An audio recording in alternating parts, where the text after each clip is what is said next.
Eso es parte de lo que va a entrar en el examen. También ya les envié las diapositivas de los temas que hemos visto. Espero que les sirvan de apoyo para estudiar. Y pues comprenderán, hoy la última clase que tenemos del semestre. Y pues esperemos que todo les vaya bien el examen final. Estudien, repasen todo lo que consideren pertinente y también un recordatorio para los que tienen que entregar el trabajo que aún no lo han subido al Classroom. Calculo que tal vez irán unos 15 o 20, tal vez los más que han subido su trabajo, los demás no sé qué está pasando. Tal vez están esperando la última hora. El tema es que a veces se satura el sistema y espero no van a tener esa complicación porque una vez se cierra el portal ese ya no va a poder, simplemente van a tener 0 en ese examen los que no lo presenten, ¿verdad? Sin excusa ni pretexto. Así que vamos a continuar con la clase. Lo último que vimos fue la clasificación del arbitraje. Dijimos que el arbitraje se divide primero por personas que administran, ad hoc, institucional, por su origen, voluntario y forzoso, por el procedimiento, derecho y equidad, y por derecho, derecho público y derecho privado. Cuando hablamos de un arbitraje ad hoc, el arbitraje ad hoc es aquel que se realiza caso por caso por árbitros independientes, cuya actividad se agota en el laudo respectivo, con la consecuencia de que el tribunal concluye su actuación, se termina la jurisdicción transitoria que para el efecto le ha concedido la ley, mediante la voluntad de las partes y por lo mismo desaparece definitivamente con la desintegración de sus miembros. Eso es lo que podemos entender como ad hoc, ¿verdad? También tenemos el institucional, que es aquel en donde una institución de carácter permanente, muchas veces denominada centro o corte, administra procesos arbitrales. Esta se encarga de promover el arbitraje y darle el apoyo necesario tanto a los interesados de darle este tipo de solución de sus diferencias como al tribunal arbitral cuando éste sea constituido, bien sea designado por el propio centro o privadamente por las partes que luego acuden al centro para que administre arbitraje. Este tema, se recuerdan que hablamos y se los decía yo que aquí en Guatemala, pues este fue un tema bastante, digo, de una manera abrupta se empezó a trabajar el tema del arbitraje y bastante acelerada. Entonces, hoy en día existen varios centros de arbitraje, ¿verdad? Lo que es, precisamente son el institucional que conocemos. Sin embargo, como eh, el mismo concepto que les acabo de mencionar, existen los árbitros o los centros cuando las partes, cada uno propone su propio árbitro, ¿verdad? Y el voluntario, y este se deriva únicamente de la voluntad de las partes y se manifiesta al otorgar el compromiso arbitral. Anteriormente este no existía ninguna convención, por lo que cualquier parte podía exigirlo, ¿verdad? El forzoso se opone al anterior y hace obligatorio cuando la ley lo impone como un medio para solucionar un conflicto o cuando las partes puedan exigirlo con base a un convenio anterior. Es decir, cuando las partes ya previamente han establecido a través de un documento público o privado, llámese escritura pública o bien documento privado, que cualquier controversia que surja entre ambas partes debe ser solucionada a través de un tribunal de arbitraje. A eso se refiere el forzoso, porque la misma ley dice que para solucionar ese conflicto, las partes acordaron que se deben de ir a un arbitraje, ¿verdad?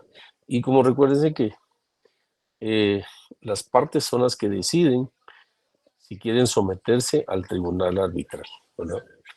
El derecho.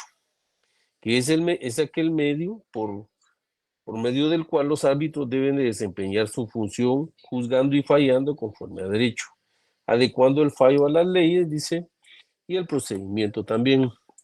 Se requieren este tipo de arbitrajes que los árbitros sean abogados y notarios. El de equidad. Este proceso arbitral no está rigurosamente sujeto a reglas procesales estrictas. Los árbitros fallan según su conciencia, su ciencia y conciencia. No necesariamente deben ser los árbitros abogados. En el de equidad, de derecho público. Esta se refiere a arbitrajes en donde intervienen los intereses públicos y nacionales, así como el Estado en su totalidad, tales como el arbitraje resuelto entre Chile y Argentina por el diferendo territorial de la Laguna del Desierto. Aquí pues podemos mencionar que el tema de Belice, pues últimamente se ha estado hablando bastante sobre ese tema, pero el referendo que hay es que tienen que, ya se está conociendo en un tribunal de arbitraje, el diferendo que existe territorial entre Guatemala y Belice en las partes de aquí de Puerto Barrios y que son frontera con Belice, ¿verdad? También hay algo que me recuerdo yo, un diferendo que hay entre Honduras y Guatemala, por los famosos callos que hay en la parte entre, entre Honduras y Guatemala. Honduras reclama que son parte de ellos, pero Guatemala dice que ellos siempre han tenido la posesión de esa área. Al final es un tribunal de arbitraje que tienen que decidir quién tiene la razón y pues ambas partes tienen que respetar esa sentencia o ese laudo arbitral que en su momento vayan a emitir la corte esta, ¿no? También tenemos el de derecho privado. Tradicionalmente se considera como las dos ramas que confirman al derecho privado, el derecho civil y el mercantil, cuando el proceso se refiere a normas sustantivas de derecho civil o mercantil. Estaremos entonces ante el proceso arbitral de derecho privado. Eso es lo que podemos recordar de lo último que vimos. Las definiciones y reglas de interpretación son 3 puntos que podemos hablar de las definiciones y reglas de interpretación. Primero es el acuerdo de arbitraje, que este podrá constar en una cláusula incluida en un contrato o en forma independiente, que esté desprovisto de formalidades más que la de constatar por escrito y será suficiente para obligar a las partes a acudir al arbitraje sin necesidad de formalización judicial alguna. Este punto pues es muy importante que ustedes lo entiendan y lo comprendan en cuanto al acuerdo de arbitraje como tal. Porque debe de constar en un contrato previamente o bien en forma independiente. Está desprovisto de formalidades. ¿Por qué? Porque ambas partes de común acuerdo decidieron que cualquier controversia que surja deben de irse a un arbitraje. También está el reconocimiento legal de las instituciones arbitrales permanentes. Este administrará los arbitrajes institucionales de conformidad con sus reglamentos y procedimientos, para lo cual dice bastará que las partes en el acuerdo arbitral hagan relación por el arbitraje que deberá ser administrado por determinada institución. Precisamente el tema de las carreteras, el Banco Industrial era una institución privada que era la que se encargaba como administrador del fideicomiso. Pues ellos hacían esa función y sin embargo llegó un punto en que ya no pudieron continuar administrándolo como ellos hubieran querido debido a que el Estado ya no le hizo ninguna inversión para darle cumplimiento a cada una de las personas que habían licitado y que les habían adjudicado un referido contrato de trabajo relacionado con las carreteras del país, ¿verdad? Arbitraje, entendido como cualquier procedimiento arbitral ya sea que lo administre una institución, en cuyo caso se estará en presencia de un arbitraje institucional, o por el contrario, que se ventile el procedimiento de conformidad con lo estipulado por las partes o por lo establecido por la ley de arbitraje, en cuyo caso se está en presencia del arbitraje ad hoc. El término de arbitraje no debe interpretarse como referido únicamente a los arbitrajes en curso, es decir, a las actuaciones arbitrales. Se refiere también al periodo anterior y posterior a tales actuaciones, como se desprende, por ejemplo, de las disposiciones sobre el reconocimiento de acuerdos de arbitraje y posteriormente de los laudos arbitrales, ¿verdad? No vayan a confundir lo que es arbitraje con laudo arbitral, ¿verdad? El laudo arbitral es la sentencia que emite el tribunal de arbitraje, ¿verdad? Otro de los aspectos que me interesa que miremos es lo concerniente a los recursos que proceden contra los laudos arbitrales. Lo único que procede es el recurso de revisión. Vean. Otro concepto novedoso en la ley de arbitraje constituye, dice, la petición de revisión como único recurso contra el laudo. Es lo único que procede, la revisión. Es distinta al recurso de nulidad contemplado en las leyes procesales, en virtud de la cual únicamente puede declararse con lugar si se llegara a aprobar alguna de las causales taxativamente enumeradas en el artículo 43 de la ley. Es decir que cuando ya se tiene una sentencia, un laudo arbitral, lo único que procede es el recurso de revisión. ¿Y quién es el órgano competente para conocer de ese recurso? Pues el único competente es las salas las salas que existen aquí en las salas de apelaciones que existen en Guatemala, ¿verdad? Son 5 salas las que existen en materia de competencia para conocer de los laudos arbitrales a través del recurso de revisión. ¿Cuál es la materia objeto de arbitraje?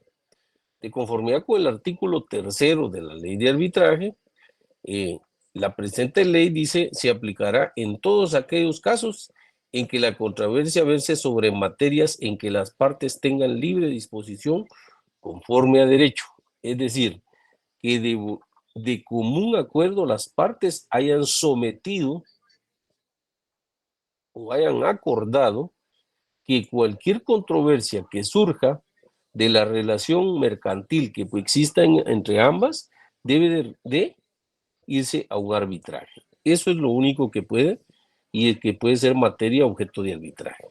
También lo segundo dice, se aplicará la presente ley a todos aquellos otros casos en que por disposiciones de otras leyes se permita el procedimiento arbitral siempre que el acuerdo sea válido conforme a la ley. Es decir, que si la ley establece que cualquier controversia debe ir a un arbitraje, pues obvio debe de cumplirse lo que la ley establece para la solución de esos conflictos, ¿verdad? Fíjense que en este caso, muchos han confundido dentro de la práctica forense que vienen y pretenden desviar la atención del órgano jurisdiccional cuando presentan sus severendas demandas y ellos piensan que la otra parte no va a revisar esa demanda que se presenta. Pero si tiene una cláusula compromisoria, si no lo hace ver la otra parte, el juez o la sala, en su caso, es el que va a revisar si tiene competencia para conocer de ese asunto que se somete a consideración.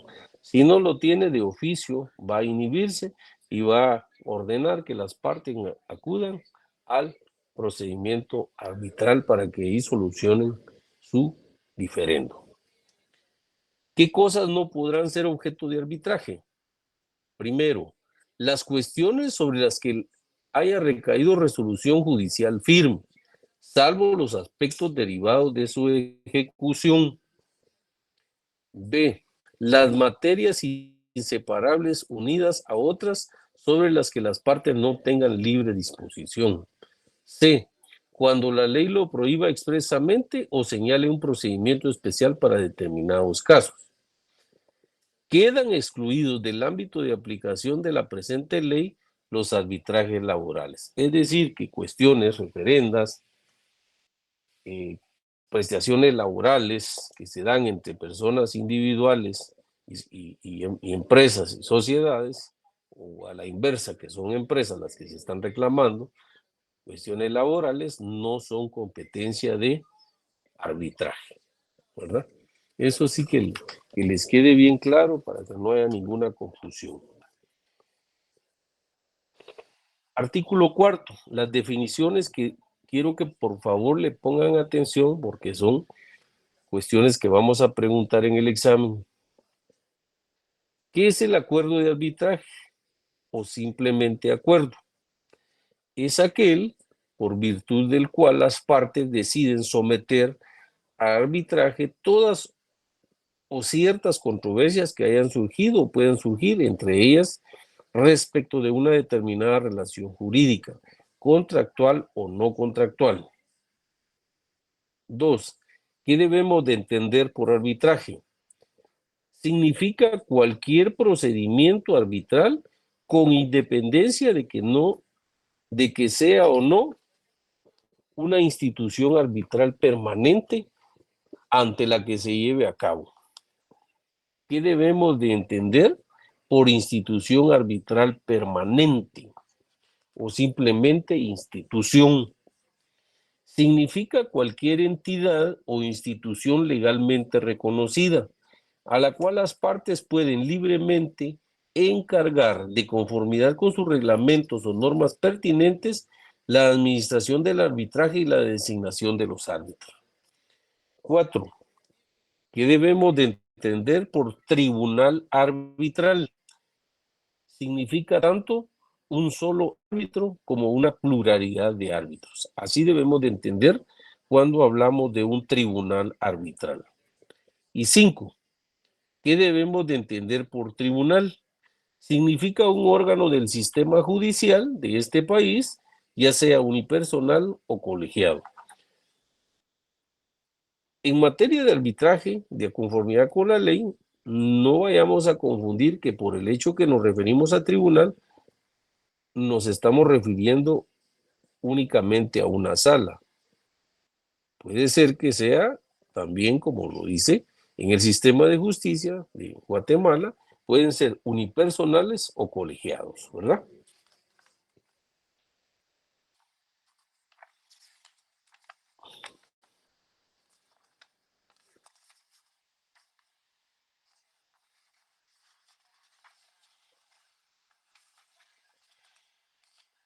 Competencia del tribunal arbitral.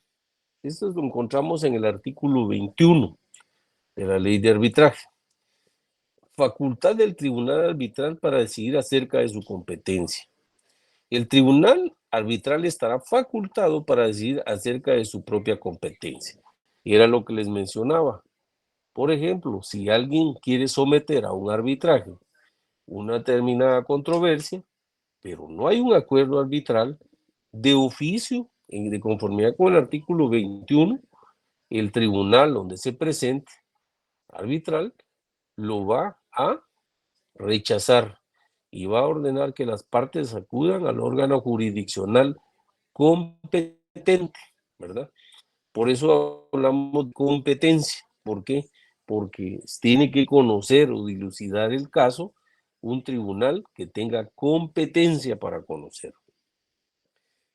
Pero también en el numeral segundo del mismo artículo dice, la excepción de incompetencia del tribunal arbitral deberá oponerse a más tardar en el momento de presentar la contestación de la demanda o de la reconvención, según sea el caso. Es decir, que si, por ejemplo, al tribunal de arbitral se le fue por alto por un lapsus calami que pudo haber tenido y no se da cuenta de que no es competente, la parte demandada, cuando conteste la demanda o la reconvención, tiene que hacerla valer para que el tribunal arbitral la conozca en ese momento y se inhiba de seguir conociendo la controversia.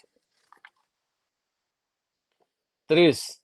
El tribunal arbitral podrá decidir las excepciones a que se hace referencia en los párrafos primero y segundo del presente artículo, es decir, del artículo 21 que acabo de mencionar. Si como cuestión previa, dice, el tribunal arbitral se declara competente, cualquiera de las partes dentro del plazo de 15 días a partir de recibo de la notificación de esa decisión, podrá solicitar del tribunal competente, conforme al artículo 9, que resuelva la cuestión y la resolución que emita ese tribunal será definitiva y por ende no susceptible de ser revisada por recurso o remedio procesal alguno. ¿Ustedes saben qué es un remedio procesal?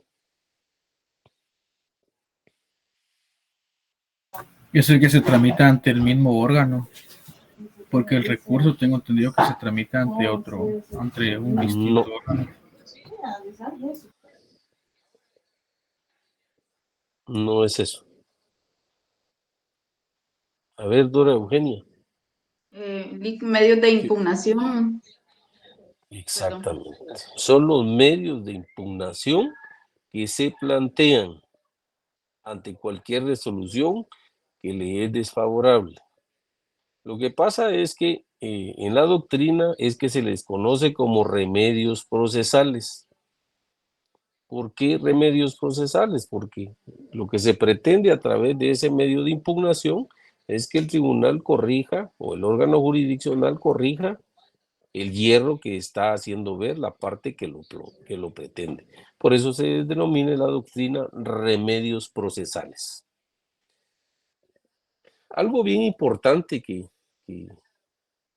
también deben de tomar en consideración es que en materia de arbitral no se admiten tercerías, ni la litispendencia, ni los incidentes de acumulación de procesos. Es decir, que no se aceptan tercerías, no se acepta la litispendencia, ni los incidentes de acumulación hacia el juicio principal.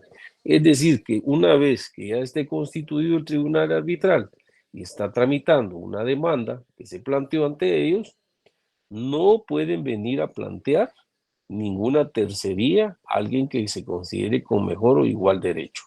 No puede, porque existe una prohibición que está precisamente en el artículo 21, en el numeral 4, ¿verdad?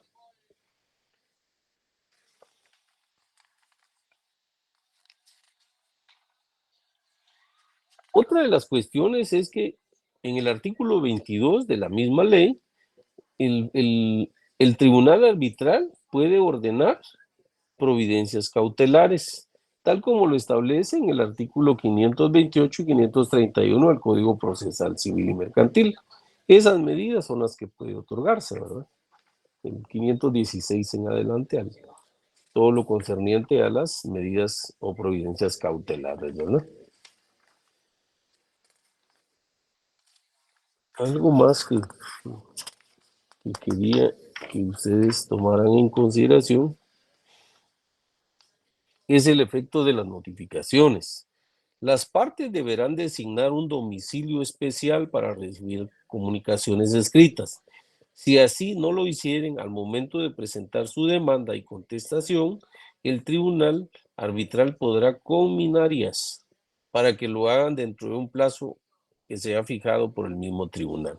Hoy en día creo que eso ya ha sido superado precisamente porque existe la ley de notificaciones electrónicas, en la cual todas las partes dentro de los litigios debemos de señalar un lugar para recibir notificaciones de esta índole, tanto en la jurisdicción ordinaria como en los tribunales arbitrales, ¿verdad?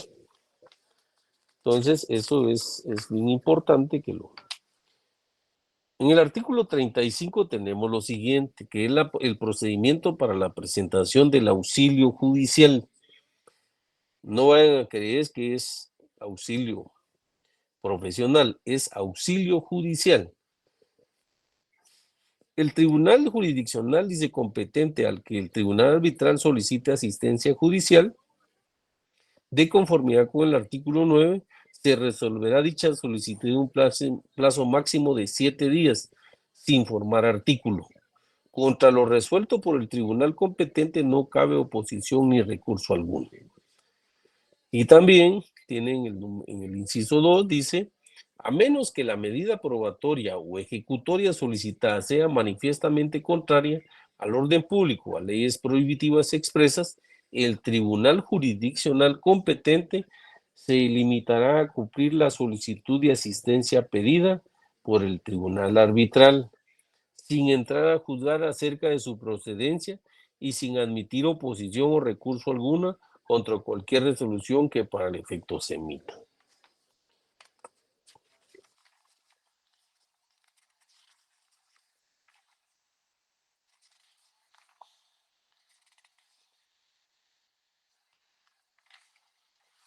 Algo que también está dentro del marco del tribunal arbitral es la transacción que está regulada en el artículo 39 del mismo decreto. Dice, si durante las actuaciones arbitrales las partes llegan a una transacción que resuelva el litigio, el tribunal arbitral dará por terminadas las actuaciones y, si lo piden las partes y el tribunal arbitral no se opone, hará constar la transacción en forma de laudo arbitral en los términos convenidos por las partes. Es decir, que al igual que en el proceso de conocimiento o en la jurisdicción ordinaria, pues también se da la figura de la transacción, tal como lo establece el artículo 39. También dice que el laudo en los términos convenidos se dictará con arreglo a lo dispuesto en el artículo 40 y se hará constar en él que se trata de un laudo, es decir, el laudo arbitral.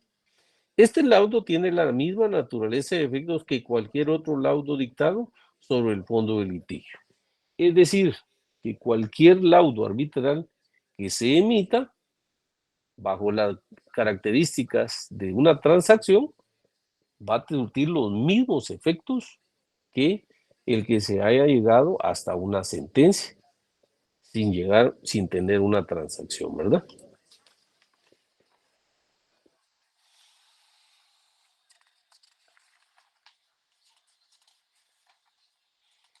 ¿Tienen alguna duda con relación a lo que hemos visto hasta el momento?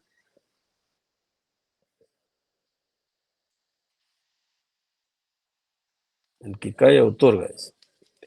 En el artículo 43 tenemos precisamente la impugnación del laudo, es decir, que ya tenemos la sentencia, entonces, ¿qué es lo que procede como consecuencia si existe inconformidad de una de las partes con ese laudo arbitral? ¿Qué medio de impugnación es el que se puede utilizar?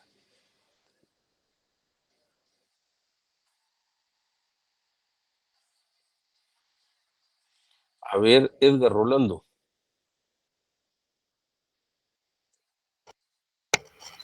Gracias, Lick. Buenas noches. Es la revisión. Es correcto. Porque el mismo artículo 43 es lo único que permite, ¿verdad? Como Sí. único recurso contra un laudo arbitral, ¿verdad? Y esta resolución que emite el tribunal, o sea, la resolución del recurso de revisión deberá confirmar, revocar o modificar el laudo arbitral y en caso de revocación o modificación se hará el pronunciamiento correspondiente, dice. El laudo arbitral solo podrá ser revisado por la sala de la Corte de Apelaciones respectiva. ¿Cuándo? No siempre, ¿verdad?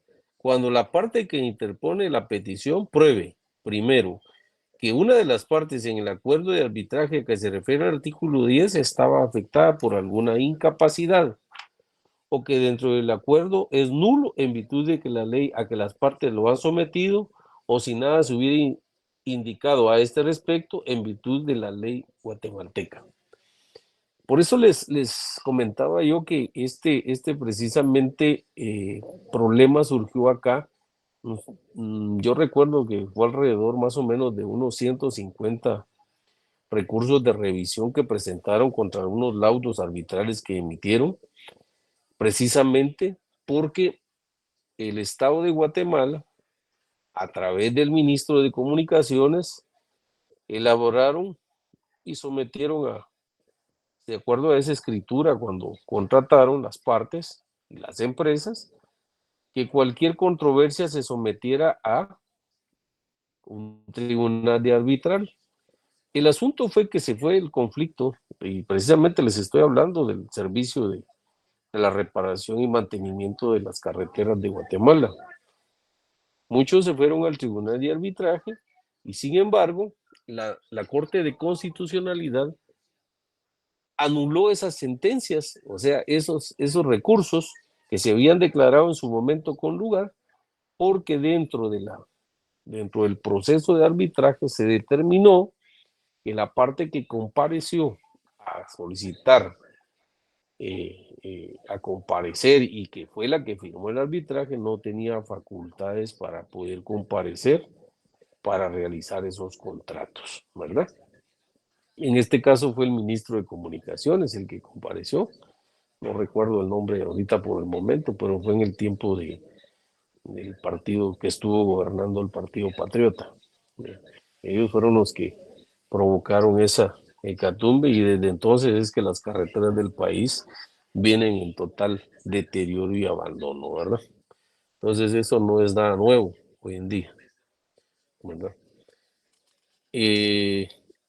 ¿Por qué? Porque se argumentó por parte de la Corte de Constitucionalidad, si ustedes quieren lo pueden revisar ahí entre los fallos jurisprudenciales, que argumentaron de que en primer lugar, en una de las audiencias, de las tantas audiencias dentro del tribunal arbitral, la representante del Estado, que era una abogada, había estado suspendida por el ICS y por lo tanto no podía comparecer ella a, a esas audiencias. Y sin embargo, ¿quién compareció? No les sabía decir porque no, aparentemente en el acta decía que ella había comparecido, pero lograron probar, la Procuraduría General de la Nación probó de que efectivamente había un vicio en esos arbitrajes y como consecuencia se anularon todos esos laudos arbitrales. Se declararon sin lugar y anularon todo lo actuado. ¿Por qué? Porque había un vicio en todo el procedimiento, ¿verdad? Esas son las consecuencias cuando no se lleva el hilo conductor de un proceso, ¿verdad? Y se delega a una segunda o tercera persona para que lo vaya a ver. Mucho cuidado con eso cuando ustedes estén en el ejercicio de su profesión liberal.